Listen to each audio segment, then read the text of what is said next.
नमस्कार दोस्तों, मैं राकेश शर्मा, आपका दोस्त, spokesman bar council of Delhi.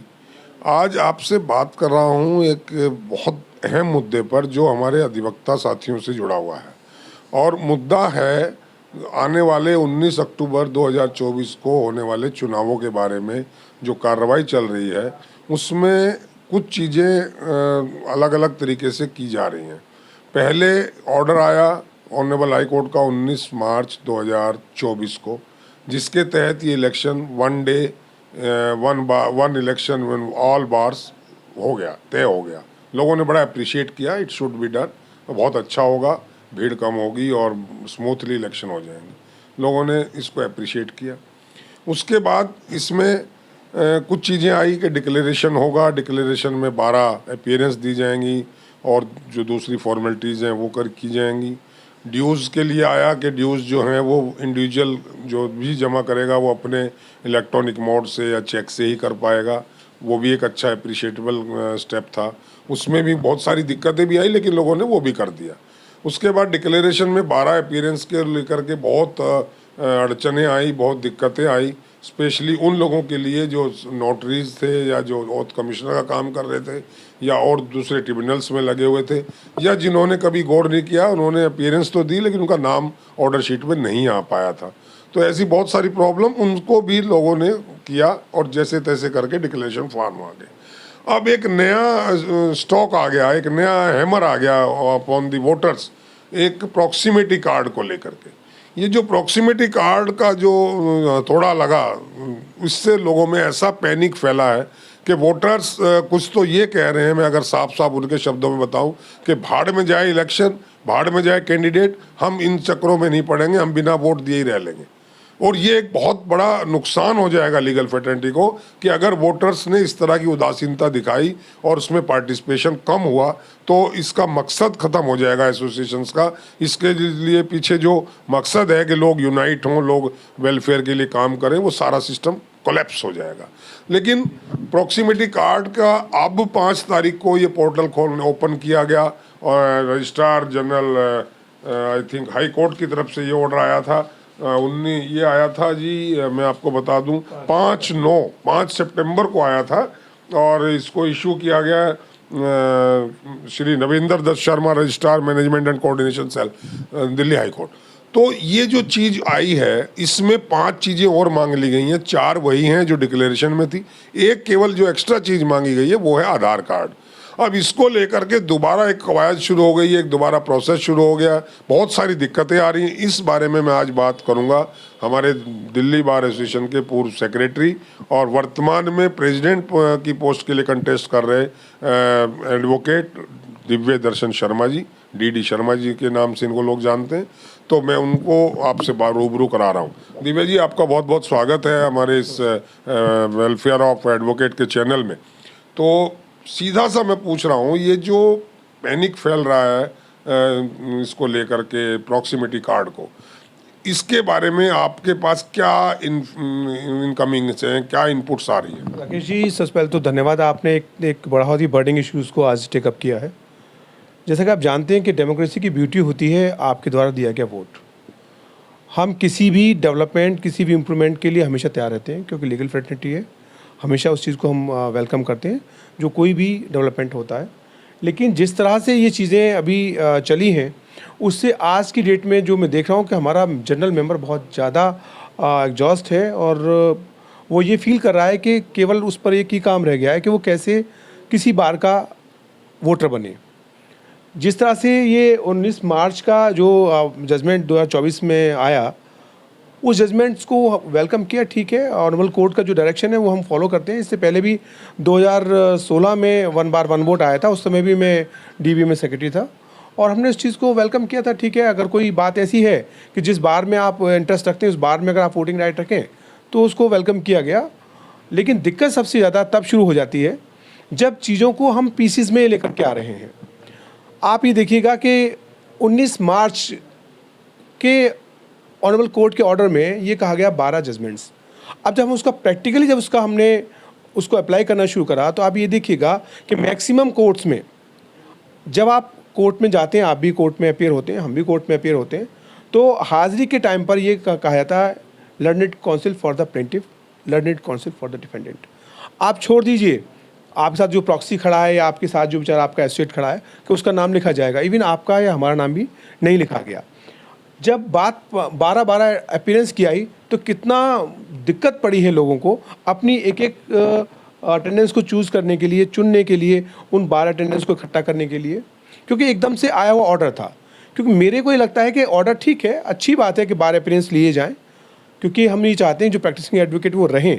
लेकिन इस तरह से जब आपके पास में सिर्फ 3 महीने 4 महीने बचे हैं, वो लोग जो नए बच्चे हैं वो किस तरह से, जो हमारे न्यू कमर्स हैं, उनके लिए बहुत ये हार्डशिप थी। 3-4 महीने तो वो टोटल था। मैं तो उसमें भी आ रहा हूँ कि जो ये ऑर्डर निकला कि डिक्लेरेशन कब से स्टार्ट होगा फॉर डीबीए में ये 16 तारीख से कवायद शुरू हुई, 16 अगस्त से। और उसको टाइम दिया गया कि 21 अगस्त तक का या 19 अगस्त तक का। तो ये जो टाइम था, अब जो आदमी फैमिली कोर्ट के मैटर करता है वहाँ ऑर्डर शीट नहीं निकलती, तो वहाँ उसको 12 अपीयरेंस लेने के लिए अप्लाई करना, सर्टिफाइड कॉपी फिर लेना, उसमें 10 दिन 15 दिन 20 दिन लगने, ये सब पैनिक हुआ। राकेश जी, वही मैं कहना चाहूँगा, जैसे अगर मैं अपनी डीबीए की बात करूँ, सारी 12 में डिक्लेरेशन आ गए थे और हमारे को शायद ये 9 तारीख का या 8 तारीख का ऑर्डर था और वो हमको 16 तारीख में जाकर उसका इम्प्लीमेंटेशन हुआ।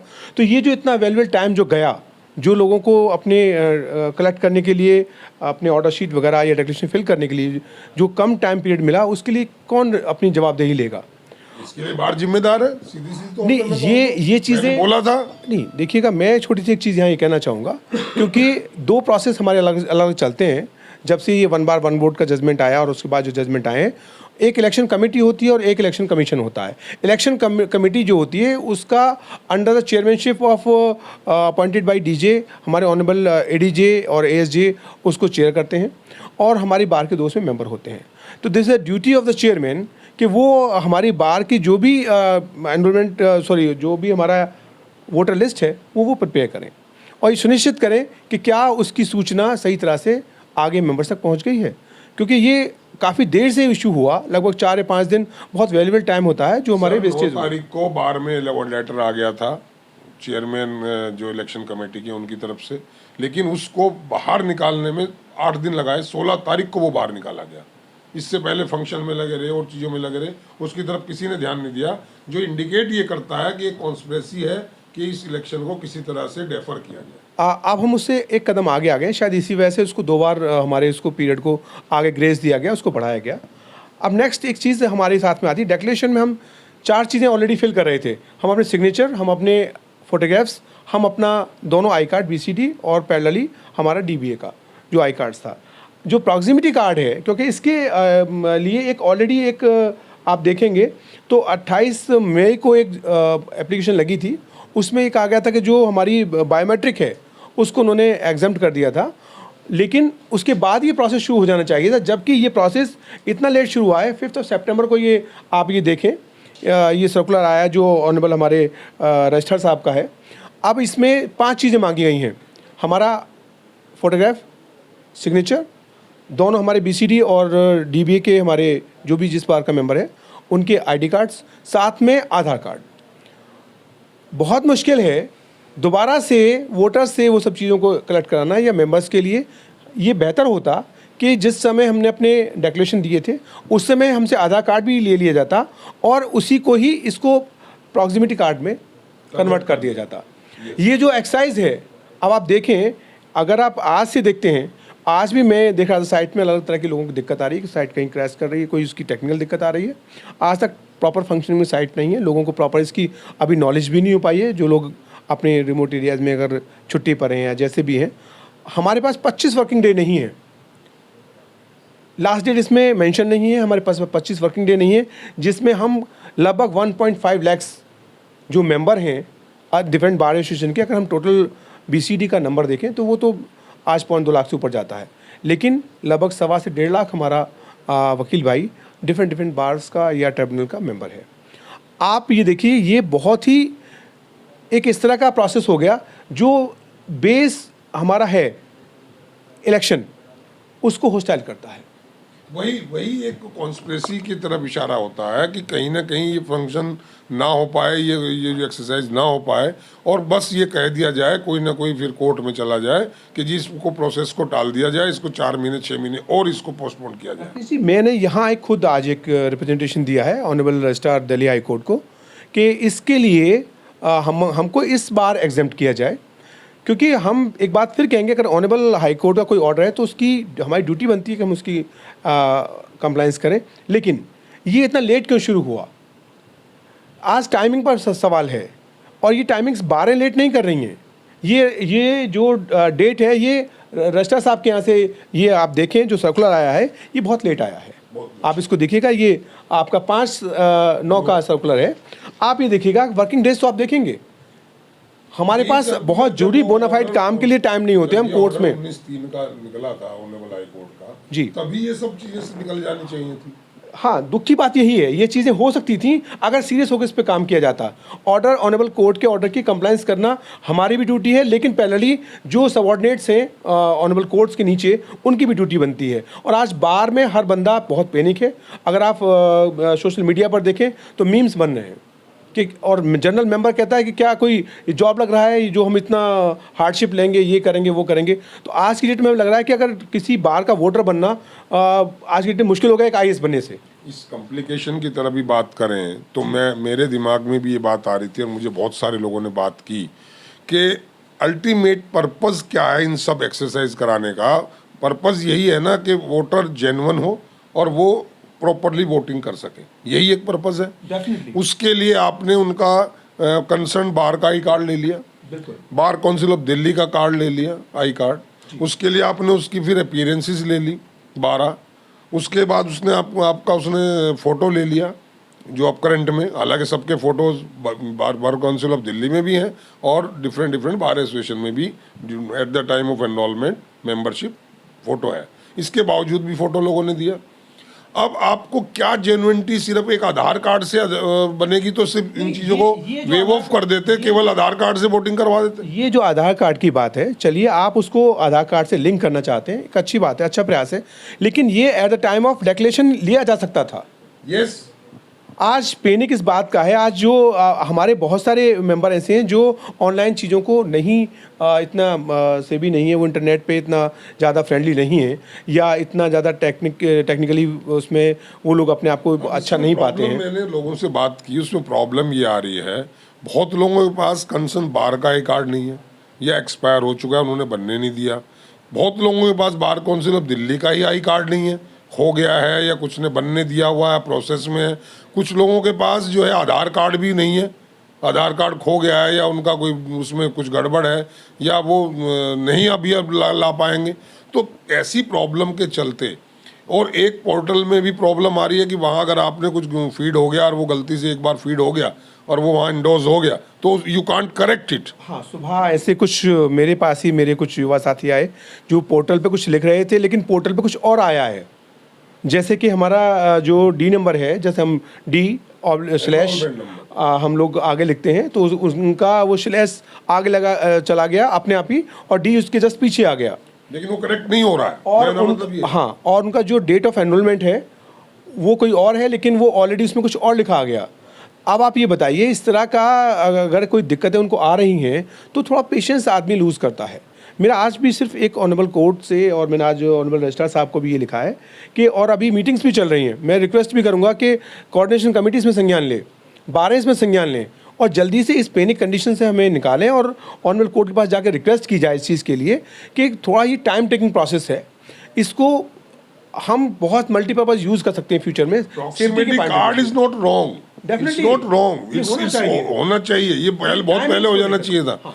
लेकिन हाँ, बस मेन चीज़ है कि इस वक्त क्यों। जैसे कि अभी आपने देखा होगा कि जो हमारा जो एक RFID कार्ड्स का था वो कोर्ट ने एग्जाम्प्ट किया। मैं मानता हूँ कि हमारी गाड़ी पर वो होने चाहिए, टैग होने चाहिए, हमारे कहीं पर भी ट्रेस करना उसको, हमारे प्रॉपर व्हीकल को, आइडेंटिफाइड व्हीकल ही कोर्ट के अंदर आए। हम सेफ्टी से टोटल कंसर्न रखते हैं, लेकिन चीज़ों को एक करना होता है, एक पैनिक करना होता है। तो यहाँ चीज़ें मुझे बेटरमेंट की तरफ कम, पेन देने के लिए ज़्यादा लग रही हैं। इसीलिए मैंने खुद आज ऑनरेबल रजिस्ट्रार जनरल साहब को भी इसमें एक लेटर लिखा है, और मेरी और बारों के जो फॉर्मर और प्रेजेंट सेक्रेटरी हैं उनसे भी मेरी बात हुई है कि हम कोऑर्डिनेशन कमेटी को रिक्वेस्ट करें कि वो इस पर तुरंत एक संज्ञान लें और ऑनरेबल हाई कोर्ट से एक रिक्वेस्ट डालें, क्योंकि मुझे भी ये समझ में नहीं आया जिस तरह से 5 तारीख को ये लोग एक लेटर आया है और उस पर सभी लोग पैनिक है, क्योंकि आज मंडे से लोग इसके लिए अवेयर हुए हैं। हमारे पास बहुत ज़्यादा टाइम नहीं रह गया है। ठीक है, तो इसका एक सॉल्यूशन यही है कि इसके लिए हाई कोर्ट दोबारा जाया जाए और ये कोऑर्डिनेशन कमेटी जाए, वो पिटिशनर बने, और otherwise without high court nobody can remove this condition. Honourable high court के डायरेक्शन से ही आगे इस चीज़ में कोई भी स्टेप लिया जा सकता है, तो वो लेने के लिए सक्षम है हमारी कोऑर्डिनेशन कमेटी, हमारी बार काउंसिल, और मुझे लगता है कि हम लेट हैं, हमें अब तक इसको स्टेप को ले लेना चाहिए था। Thank you. तो सुना दोस्तों, ये थे दिव्य दर्शन शर्मा जी जो बता रहे थे प्रॉक्सिमिटी कार्ड को लेकर के होने वाली प्रॉब्लम्स फेस कर रहे हैं वोटर। और मैंने भी जैसा कहा कि बिल्कुल प्रॉक्सिमिटी कार्ड के हम खिलाफ नहीं हैं, हम किसी भी तरह के सिक्योरिटी मेजर्स के खिलाफ नहीं हैं, लेकिन उन सब की एक प्रॉपर टाइमिंग को लेकर सवाल उठ रहे हैं कि इस वक्त 19 तारीख के इलेक्शन में ये चीज़ें कर पाना इम्पॉसिबल तो मैं नहीं कहूँगा, लेकिन बहुत ज़्यादा कॉम्प्लिकेटेड होगा।